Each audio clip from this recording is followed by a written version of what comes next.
दिनांक 11/2/2025 रोजी जे निसर्ग हॉटेल आहे बिवरी रोडला, त्या ठिकाणी हॉटेलमध्ये जे आरोपी आहेत तर त्यांनी दरोडा टाकला होता.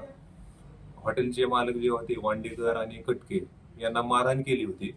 मारहाणीमध्ये त्यांचे जे पाय फ्रॅक्चर झालेले आहेत आणि त्यांना गंभीर जखमा झालेल्या आहेत. आरोपींनी मारहाण करून आतमध्ये कॅश लुटली होती. त्याच्यावरून आपण सासवड पोलीस स्टेशन येथे गुन्हा दाखल केलेला आहे.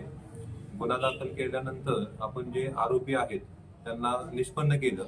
2 आरोपीची जी नावं आहेत ते आपल्याकडे आली होती पहिल्यांदा तक्रारीमध्ये. आरोपींना आपण निष्पन्न करून ह्या गुन्ह्यामध्ये टोटल आपण 7 आरोपी ताब्यात घेतले होते.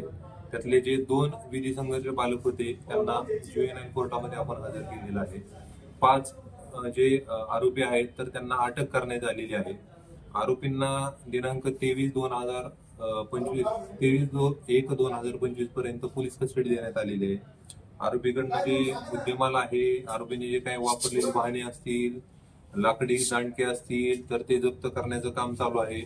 तपास हा आपला योग्य दिशेने चालू आहे आणि इथून जरी आपल्या भविष्यकाळामध्ये अशा प्रकारचे काही गुन्हे आरोपींनी केले असतील तर आपण जनतेला आवाहन केलेले की तुम्ही इथं येऊन त्यांच्या विरोधामध्ये तक्रार करा. आरोपींमध्ये आधी कुठले गंभीर गुन्हे दाखल आहेत?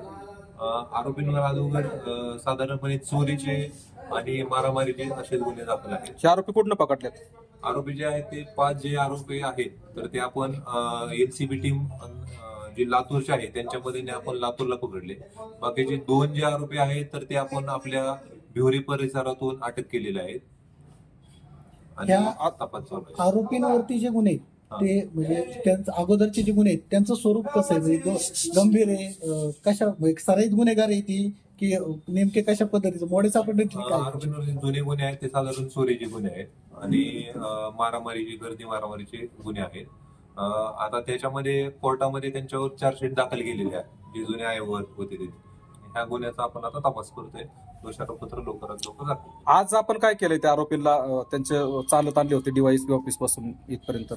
आज चालत आणले होते म्हणजे आमचं सरकारी वाहन आहे तर ते बंद पडलेलं, तर आम्ही तपास कामी घेऊन गेलो होतो त्यांना.